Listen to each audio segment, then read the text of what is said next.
Hello, good afternoon, and welcome to our webinar today on reclaiming academic ownership of the scholarly communication system. So before we go into the content of our webinar today, just a few words for housekeeping. So you will see on the right-hand side of your screen a tab for chat and a Q&A. So you can use the chat to introduce yourself, ask questions related to any technical issues you may be experiencing. And the Q&A function can be used to ask questions to our speakers today. And you can send your questions at any time during the webinar, and then we will address them later on during the Q&A and panel discussion. You're also invited to explore the webinar platform, where you can find all the presentations, the recording from today's webinar at the end, as well as all the materials from the previous webinars that we have organized as part of this series. So in just a bit of context before we go to the main topic today, the webinar today is part of an EUA webinar series on the future of scholarly communication. And this series aims to address the rapid technological advancements and also evolving scholarly practices that are reshaping the future of scholarly communication. The current series is a follow-up of a previous series on universities and the future of scholarly publishing. And also it comes as a follow-up to a standalone webinar on institutional approaches to rights retention back in 2023.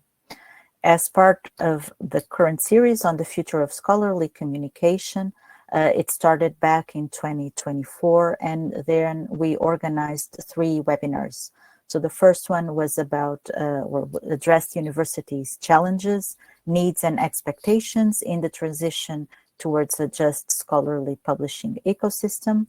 The second webinar focused on open access books, and the last one back in December was focused on open repositories in Europe. The series continues in 2025, first with the webinar today, and also with webinars that will come later this year on open science and AI, and also on open research Europe. And we will announce the dates for these future webinars soon.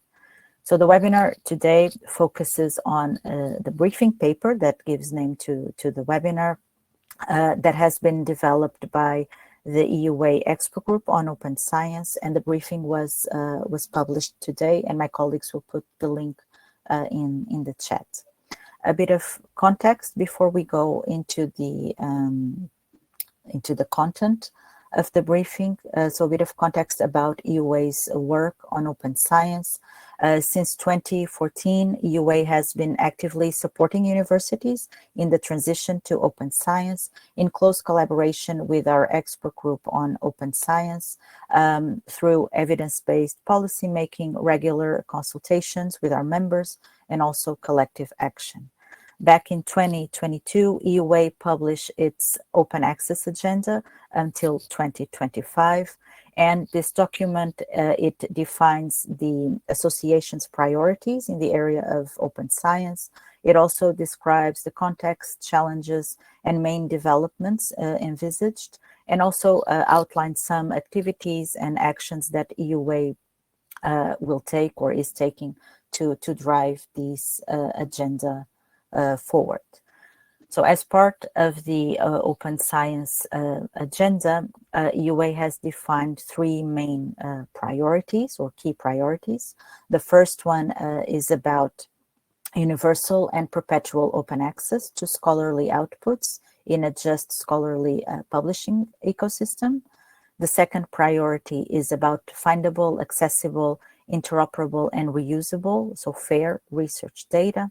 And finally, the last priority is on institutional approaches to research assessment.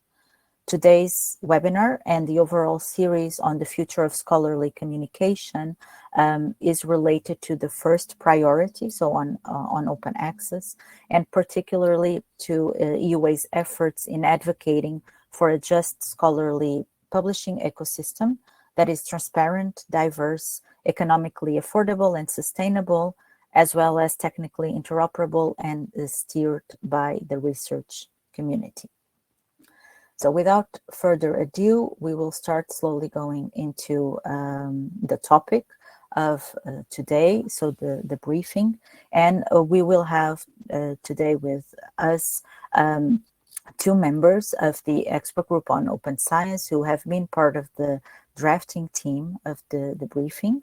And they are Eloy Rodrigues, Director of the Libraries of the University of Minho in Portugal, and Sarah de Koster, expert on open science at KU Leuven in Belgium. And so the main goals for today are to present to you an overall view of this briefing and to engage with you also in further discussion on the topic later on during the Q&A. So I will first hand over the floor to Sarah, who will present the overall context of this report, as well as the state of play and current tensions at institutional level. So Sarah, please, the floor is yours. Thank you, Rita.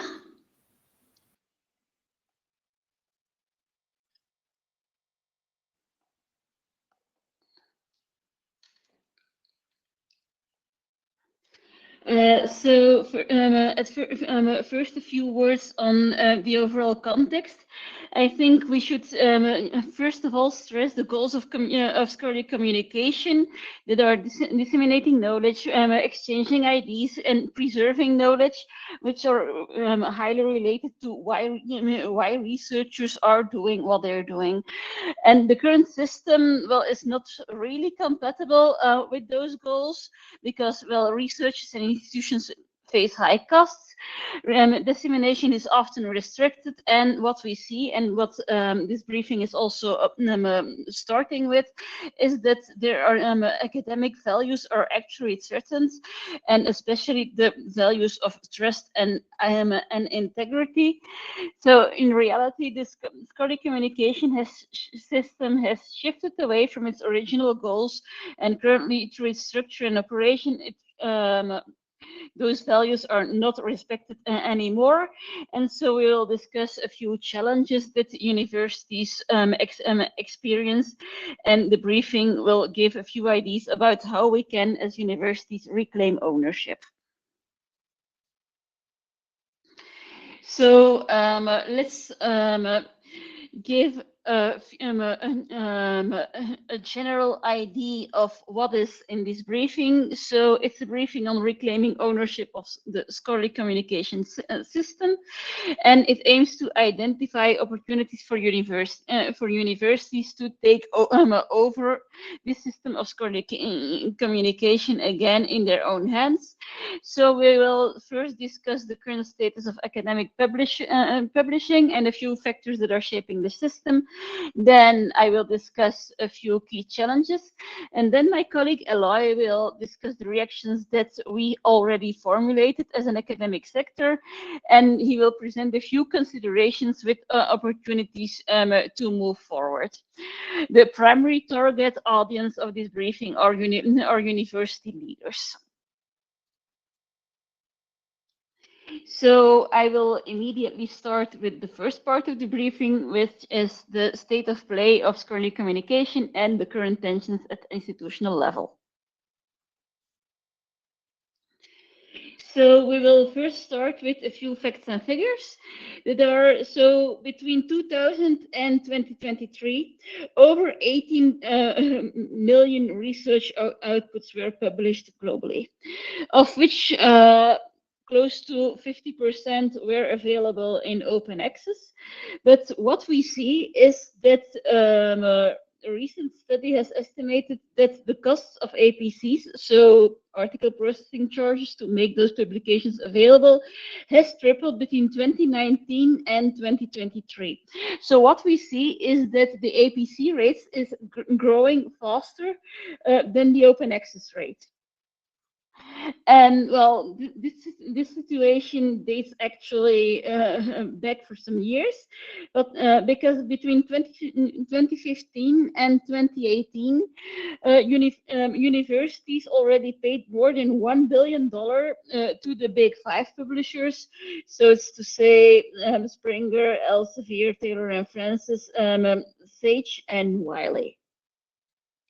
Of course, accessibility issues and open access rates vary a lot between regions and disciplines. But what we see is that we also have already made progress as universities, because well, it's what we see when we look at the repositories that are currently existing. So there are more than 5,000 repositories worldwide, and more than 2,000 of them are located in Europe, many of them managed by universities, and those repositories collect at least 100 million items. So then a first factor shaping the system is the hyper-competitive environment. So there's a lot of competition amongst researchers and amongst institutions. So this is competition for funding and career opportunities.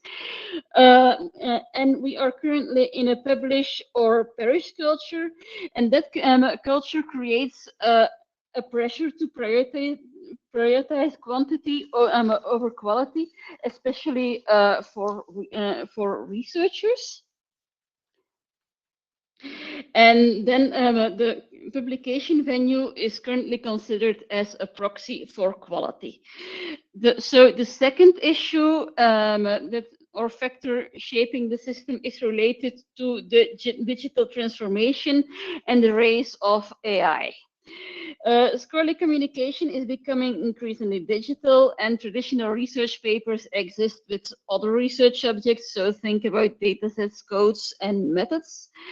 And then there are a few new digital platforms, such as repositories, preprint servers, and social media, that are reshaping how research is currently disseminated and how researchers are engaging with broader audiences. And then, well, you know, we are discussing a lot about AI these days. So we have these new AI tools and practices, and these tools offer a lot of increased possibilities and opportunities for efficiency and innovation, but they also have their challenges.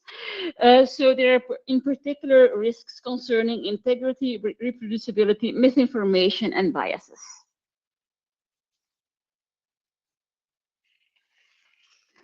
A third factor shaping the system is related to open access and open science. So despite the growth of open access, a significant percentage of publications remain behind paywalls. The pay-to-publish model is becoming more and more dominant, and this can actually be considered as an unintended consequence of open access. And that's a challenge for the sustainability and equity of scholarly communication. Next, we have an oligopoly of publishers and service providers.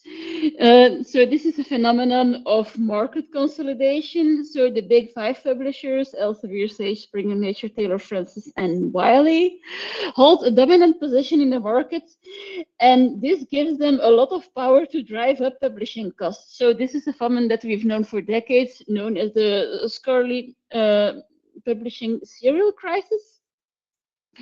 And later on, we introduced those transformative agreements, contracts that we concluded as universities with publishers. And well, side effect of those agreements has been that they have largely reinforced the power of those commercial players. And unfortunately, we didn't achieve widespread, cost-effective open access publishing journals with this strategy.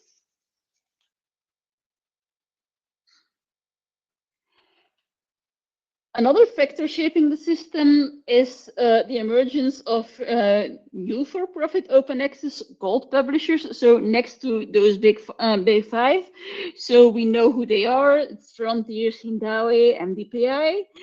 So these publishers have gained significant market share.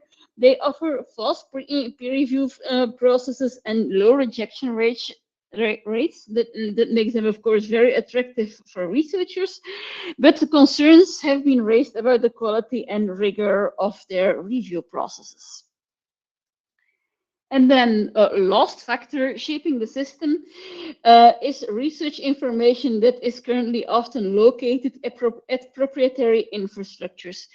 Universities are increasingly reliant on a handful of private technology and data analytics companies. You can think about scholarly database and citation metrics, research assessment tools, and digital learning platforms who are owned by commercial players. And as a consequence, as universities, we are currently ceding control over our intellectual assets, research evaluation processes, and even decision-making structures that we are handing over to these private companies. And of course, as a consequence, this raises concerns about data ownership, institutional autonomy, and the long-term implications of outsourcing core academic functions to those for-profit actors.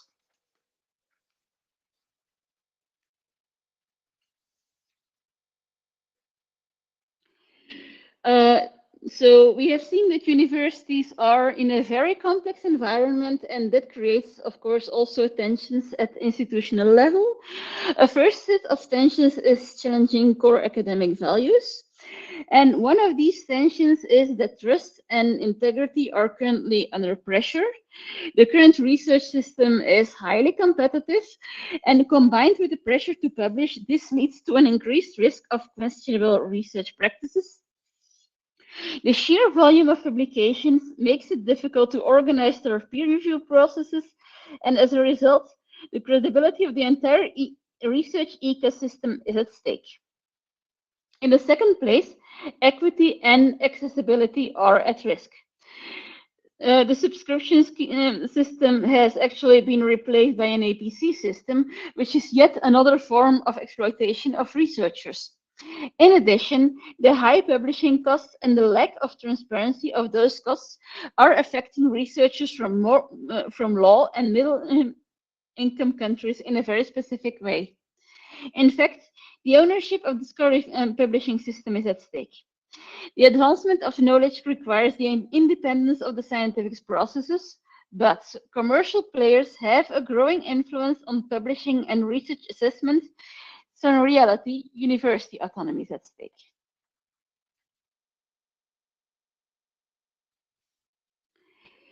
So these were the challenges to core academic values. Let's now have a look at the economic challenges at the institutional level. We see that the cost of scholarly publishing and scholarly communication continue to grow despite all the efforts that have been made. And this is largely due to the unequal negotiating power between commercial publishers and academic institutions. And that's why concerns have been raised about the transformative agreement model. So this model was actually introduced as an attempt to control the costs, but there are in this moment increased doubt about their effectiveness. And in parallel, publishers are very creative in finding new revenue streams. Think, for instance, about the costs that they're actually asking to deposit an AAM in a repository. So now I hand over to my colleague Eloy for the second part about reactions from the academic sector. Thank you, Sarah. Thank you for listening to me. So Sarah already explained what are the factors shaping the system, what is the current characteristics of the scholarly communication system, and how that affect universities. And now we'll be talking about the reactions that were already happening on the last 3 to 5 million, the last 3 to 5 years from the academic sector, and also some key considerations that universities can look at and take action at to shape the future of the scholarly communication system. The reactions from the academic sector were focused mainly into two areas. One is publishing, and the other one on research assessment.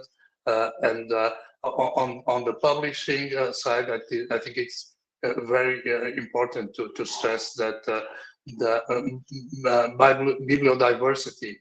So using varied formats and ways of communication, as well also as a different business model, including the not-for-profit publication, is really very important. And it's been pursued by many universities and other research organizations. And on the last years, there are mainly two complementary approaches that have been pursued by the community. One is called Diamond Open Access. So it's a model where the access is free with no costs for both the readers and the authors, because in that model, that model relies in open infrastructures owned by or funded by institutions like universities and or research founders. And we have seen on the last years a significant growth of on the organization of Diamond Open Access, because in fact there are already for many years many Diamond Open Access initiatives like journals, academic presses, book publishing that is not relying both on sales or article or book processing charges, but it was a very dispersed landscape. And what we have been witnessing on the last couple of years is an effort to organize, to make it more visible, more and more organized and sustainable, this initiative. And in last year, in July 2024, a global alliance for Diamond Open Access was announced by UNESCO, and it will regional organizations are also being set up, and here in Europe, also through the Dianas project, the European Diamond Capacity was just launched early this year in January. The other approach is also a model that has become more visible, especially during and after the pandemic. It's what is now called Publish, Review, Curate. It's a model where authors start to sharing their work as preprints, and then they invite peers to review it openly. So on this model, the different functions of publishing are decoupled. So publishing and or registration is decoupled from the other very important function of reviewing on certification and curation selection. For instance, on this model, a research object like an article, but it also can be a data set or a registered report or a workflow is made public. Then there is that on the published stage, on the review stage, it is openly reviewed by peers, and then on the final stage, on the curation stage, that object, that research contribution, becomes part of a collection. And the collection can be a journal, for instance, a traditional journal, or an overlay journal, for instance. And the advantage of this is it is make publishing faster and also more transparent, and even some problems with peer review can also be addressed by this model. That has another very important advantage, because on this model, as reviews are openly shared and they are also visible, they can become really first-class objects and contributions, and they can be even included in the contributions of each researcher for its own research assessment. So people can start also to to say not only what they have published, but what they have reviewed on the work of others, and that can also contribute to address one big problem that we have now of a kind of a reviewer fatigue. These models are getting some traction. For instance, the towards responsible publishing vision from the coalition is in a way aligned with this PRC model, and the Open Research Europe that was launched in 2021 by European Commission and serving mainly for publishing research published by grantees of Horizon Europe, is also combining diamond open access, so no subscription, no APC, with the publish review curate model. And as you may know, early this year, 10 research funding organizations have committed to support a new phase of Open Research Europe that will probably start in 2026. And so Open Research Europe will not only serve European Commission funding, but also researchers that are funded by other European funders. And finally, on this first dimension of publishing, there are also other important initiatives, especially on reinforcing and strengthening repositories and green open access. And just recently, this paper that is mentioned on the slides was published, trying to make the case for the importance of repositories in Europe as a critical infrastructure for European research. And also one other route that has been pursued by some universities and also at the national level in at least in several European countries is right retention strategies and secondary publishing rights. So keeping the right that regardless where a paper is published, to share it openly, for instance, in an institutional open access repository. The second area of reaction from the academic sector was related with research assessment. As we all know, currently the focus on research assessment is, in many cases, focused on publications in high-impact journals and quantitative metrics like citation counts or journal impact factor or H-index. And so, many times the focus is on the container and not really on the content. People think that metrics or publication-related metrics are really good proxies for quality, performance, and impact, and we know that that's not really the truth. But in the last years, there are in several countries, but also globally, there is a movement really to reform research assessment.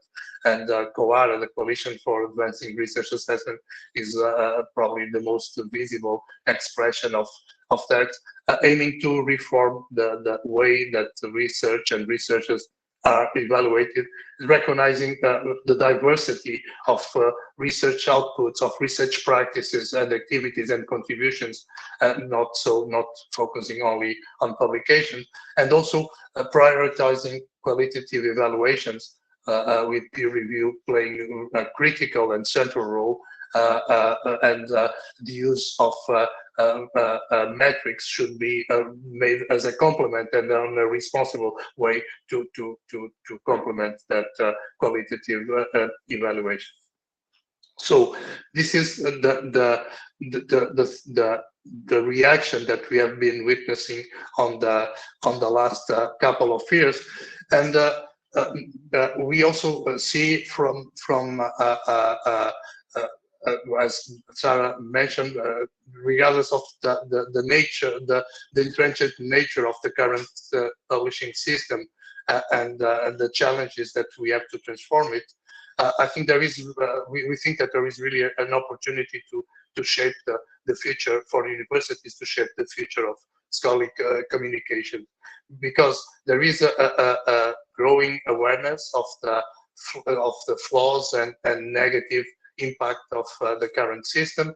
But also there is a growing political support and momentum for change, not only inside universities, but also politically at the European Commission, the Council of the European Union, and several European member states and funding agencies have been calling of promoting and supporting innovative and not-for-profit publishing models and venues, for instance,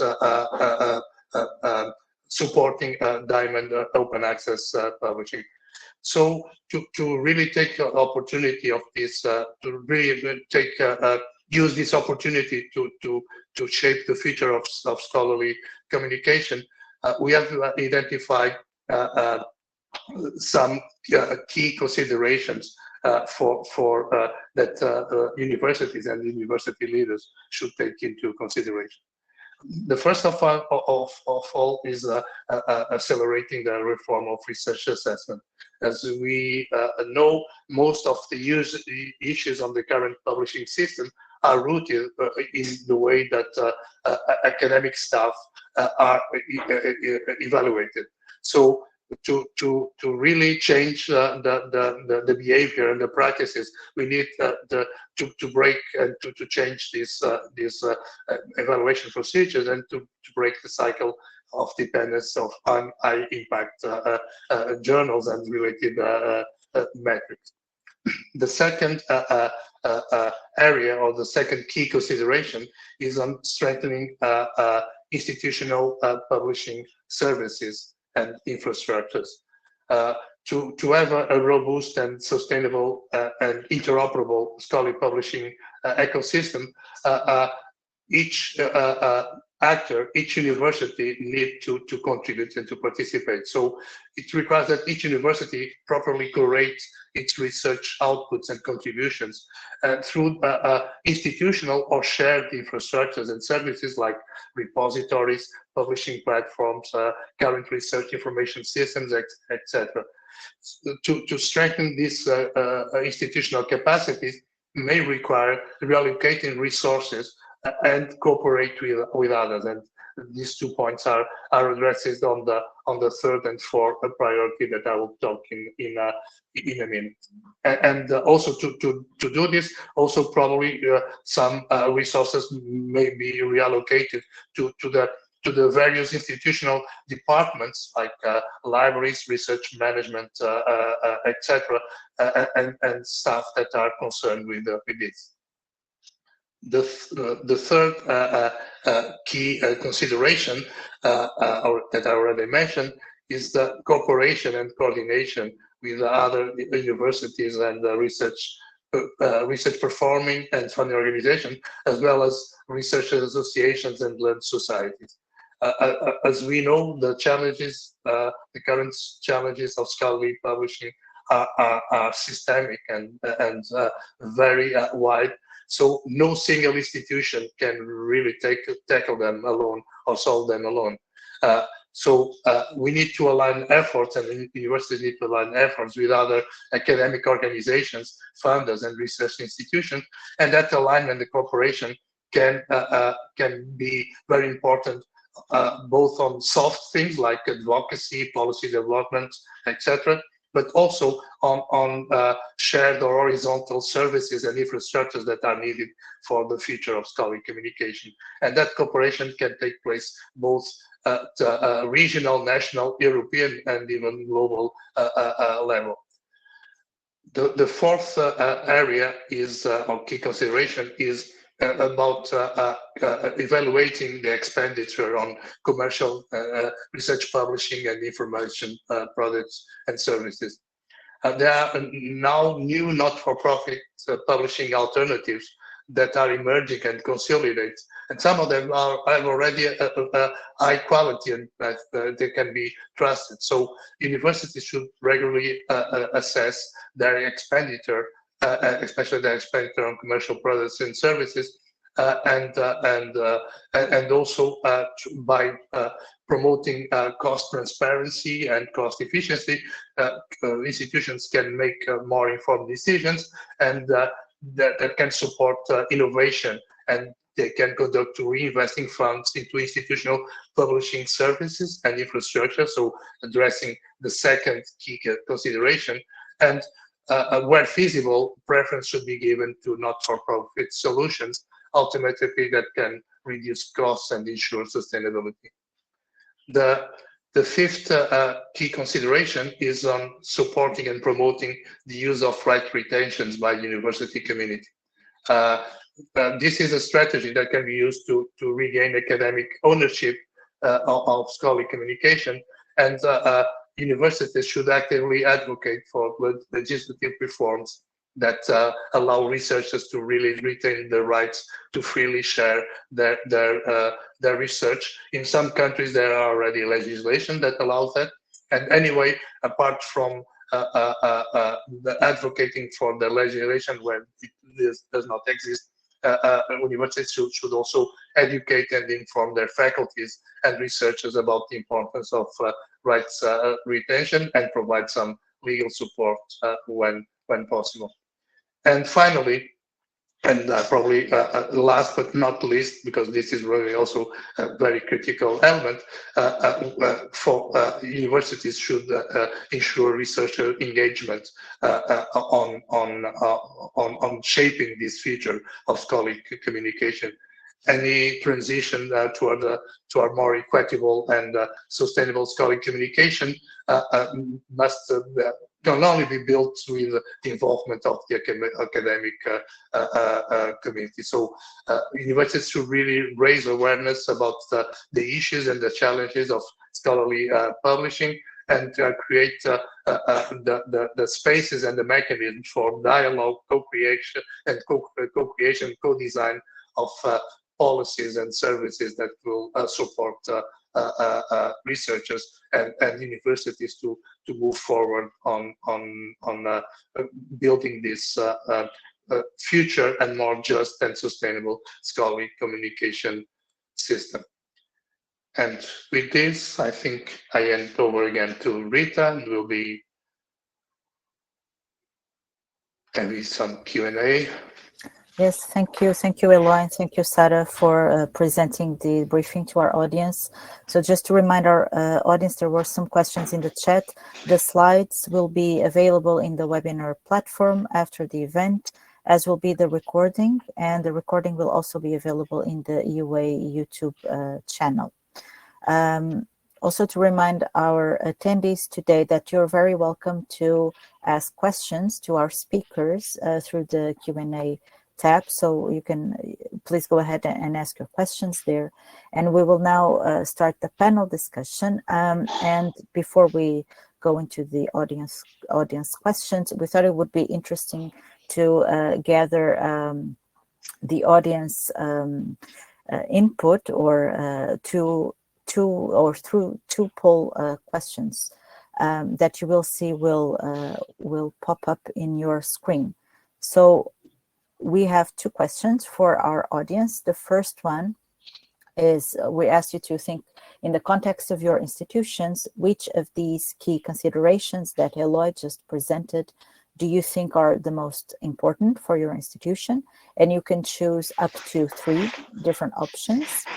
And then the second question is, again, on the key considerations for universities, which is the one that you find is the most challenging, or maybe the most challenging to implement in your institution. So we will welcome your views now in the polls. We'll just give it a minute to gather your responses, and then we will start from there.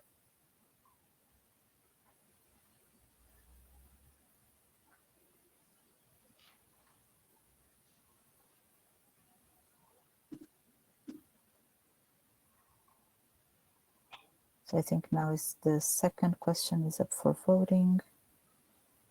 Let's just see if colleagues reply, and then we will go to the discussion.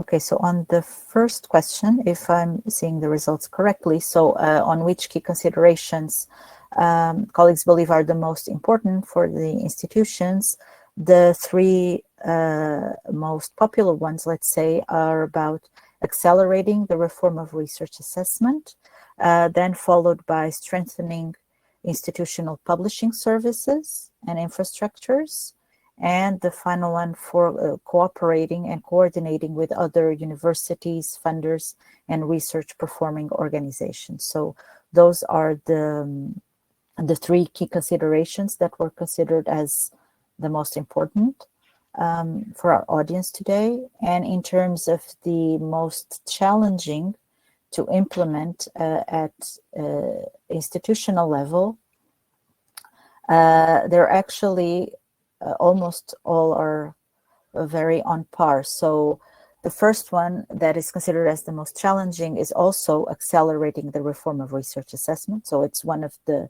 ones seen as the most important, but also the most challenging to implement. And then on the difficulty of implementing it, we also have strengthening the institutional publishing services, followed by a critical evaluation of the expenditure on commercial research publishing, and strengthening institutional publishing services and infrastructures, as well as ensuring researcher engagement is now, if I see correctly, one of the key considerations that is considered as the most challenging. So we have some overlaps between those considerations that are perceived as the most important, but also the most challenging to implement. And now I would ask our speakers for their reaction on these questions. Sarah, can I go first to you? Yes. So the one that are most important, of course, there are some expected results. I think we all agree that research assessment is really key here. That, well, as long as researchers are assessed on lists of publications, as still happens, and the quantity of the number of publications, of course, they will remain dependent on those high impact factor journals and on the publishers. And we as universities, we stay in kind of locked in with within this system. So without changing research assessment, nothing else will change. And of course, one of the solutions is investing ourselves in publishing systems in Diamond Open Access, and then of course it depends on your local context. If you have already strong services in place, it might be less important to cooperate with others. But if even then, cooperating with others can help you to gain quality or offer more services. And of course, this is really key when a university does not really have those services in place yet. What I found a little bit strange was the fact that the researcher engagement was considered a bit less important, because when I talk with researchers, and I think I'm not the only one, what we see is that researchers are themselves really dependent on this system, and also believe themselves that journals and publishers are kind of guarantee of high quality publishing. And and this belief, well, it does not. I think it's not only dependent on the way in which they are assessed. They are used to this system, and they're doing themselves a peer review, and making themselves research evaluations. It's also it's not enough to have new policies at university level, and as a university to decide that research assessment has to change. it also has to be implemented by the researchers who are actually assessing other researchers. And that's where a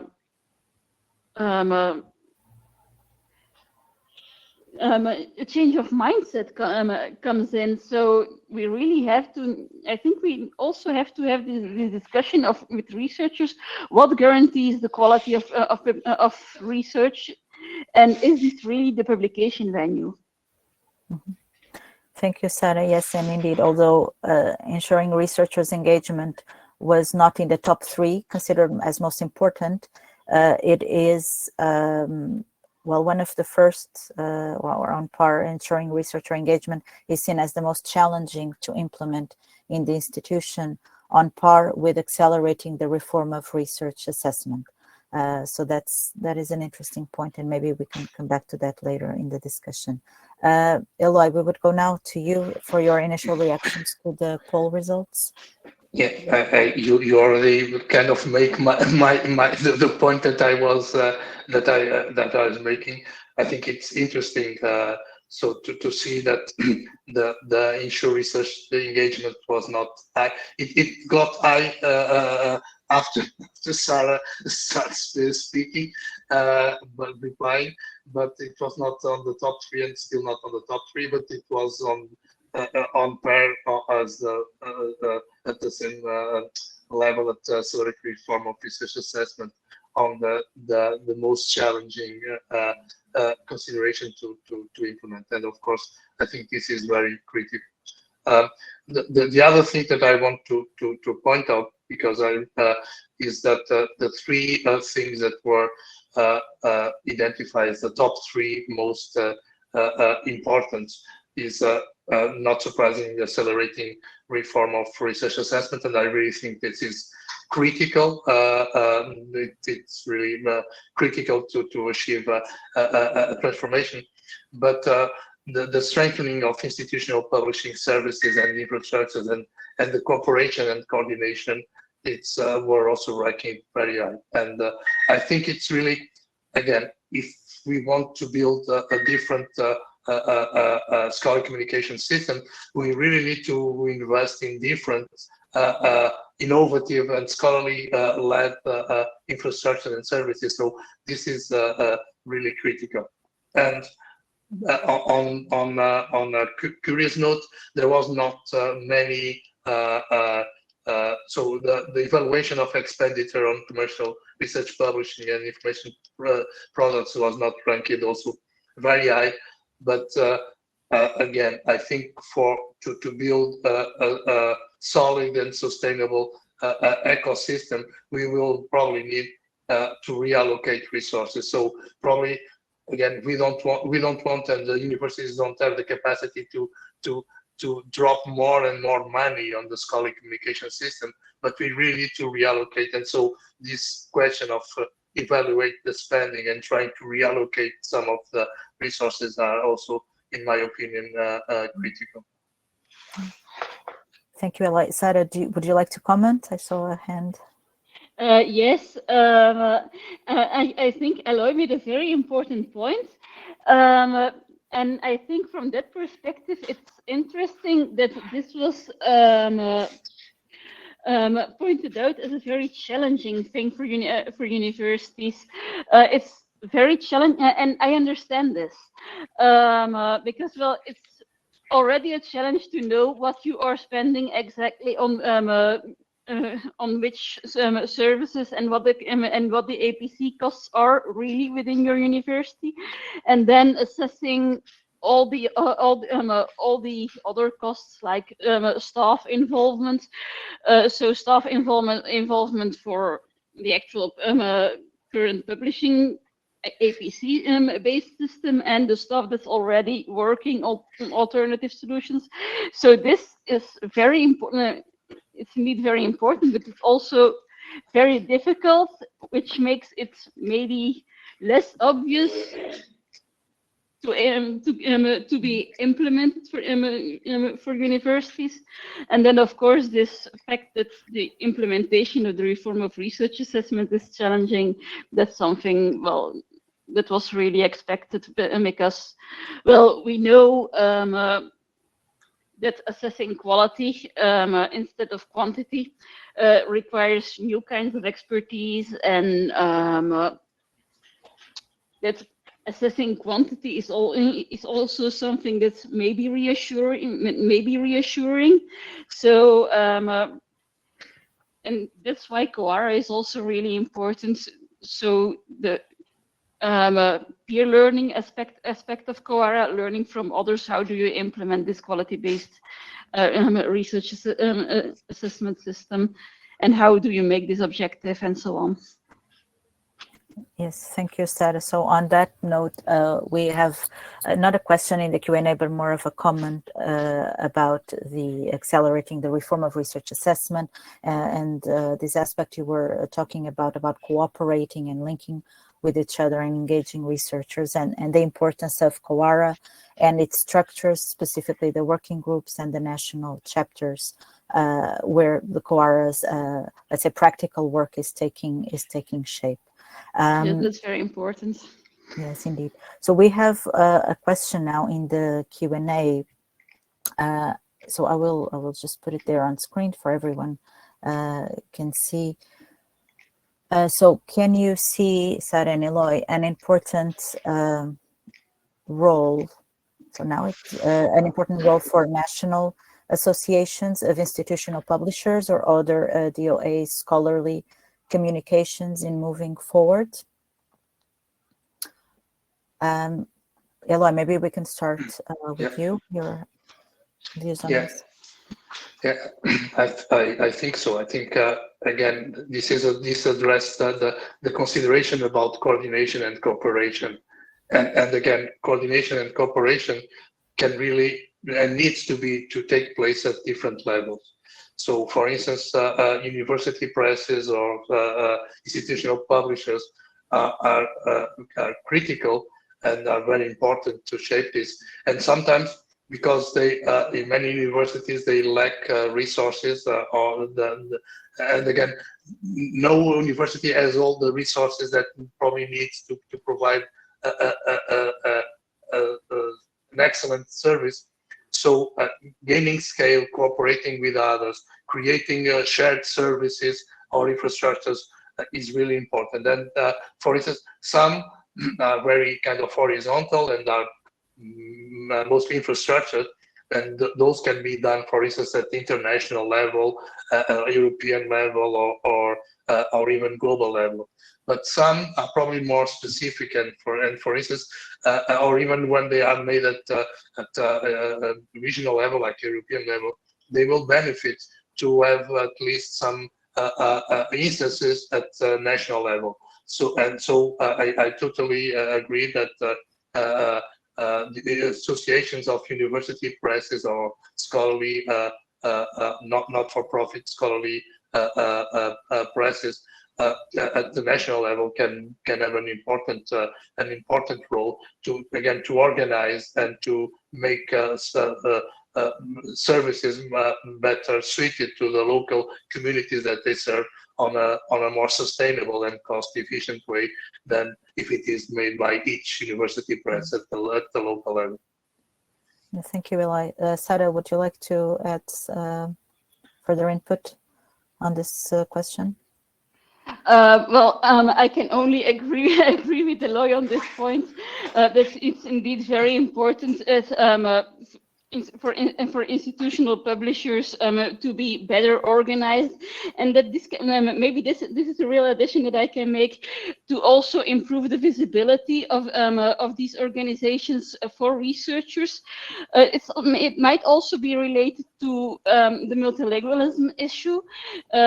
Collaborate with other publishers that are working with the same language community, but also with other language communities, so that there can exchange of visibility between those communities. Thank you, Sarah. We have another question in our Q&A. So that is, what is the role of Octopus and Research Equals in contributing to these new assessment infrastructures, and that take-up seems to be limited for Octopus so far? Eloy, we would start again with you. I really can't. I don't know octopus, so I really don't. I'm sorry, but I can't reply. Yeah. Sarah, do you have any comments on this? I'm also not aware of octopus. So.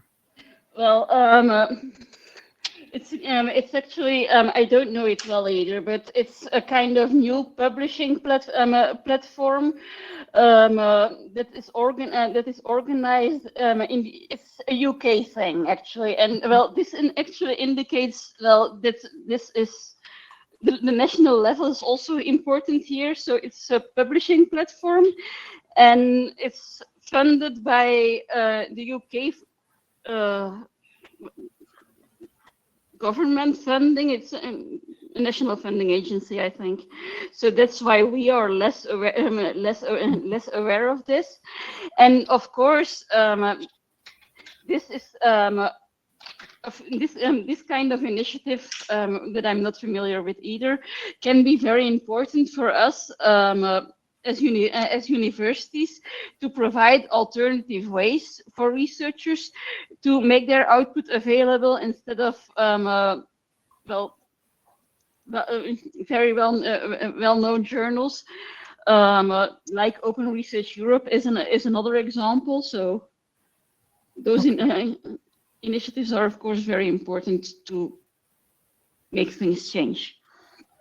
Okay, thank you, Sarah, and thank you for your input. So currently we don't have any other questions in the Q&A, and I would maybe take these final couple of minutes in our webinar to ask both of you, Sarah and Eloy, if we, let's say, went now to the future, 5 years, and you would look back, what type of progress would you hope to see towards creating a more just scholarly communication system? Since we had Sarah speaking last, so maybe again I will go to Eloy and then to Sarah for your comments. Okay, thanks, Rita. Just I get back because I take a quick look to octopus while Sarah was replying. And it seems also kind of aligned with these new innovative approaches, and also like for open peer review and PRC models. So again, I think it will be one of the many initiatives that are relevant and aligned with what the EUA is also seeing as the future for scholarly communication. If I look into the future, so if I have if my desires would come true, I would see again a much more diverse and innovative scholarly communication system, where all the contributions, so not only research articles, but all types of contributions from data sets, methods, workflows, articles, review reports, all types of contributions are really openly shared, curated, and valued only also on research assessment. And for the economic model, it will not be. We will move away from the model based on APCs, on publication charges that has many flaws that we already seen, and it will be based on infrastructures that are funded and governed. Even if they are commercial and can be commercial, but they are funded and governed by the research community and operated again on a model that does not rely on charging by item, by publication, by article, etc. Thank you, Eloy. So finally, we go to you, Sarah. What would you like to see in 5 years' time? Well, I can only agree with the conclusions of Eloy, of course. He has said almost everything, but well, of course, as I already said, in my opinion, researcher engagement is really key. So change in mentality would be something that would have to change. And I would also like to point out, maybe at a more policy level, that we also need legal support, especially from the European Commission, for reforms such as the rights retention strategy to make it, well, more feasible for researchers and to create more legal certainty. It's also related with the secondary publishing right debate. So these reforms are also very important. Thank you. Thank you very much, Sarah and Eloy. And we're coming to the end of today's webinar. So I would like to thank our panelists today and thank also the members of the audience for your participation and for engaging in the discussions with us. And finally, I'll also like to thank our colleagues that are in the background supporting this webinar, Aurélie Clinet, Sergio Mattei Lucacci, and our former colleague, Federica Garbuglia, who also supported us in preparing this webinar. So thank you all again, and please stay tuned for the dates of the next webinars in this EUA series on scholarly communication. Thank you and have a good afternoon all.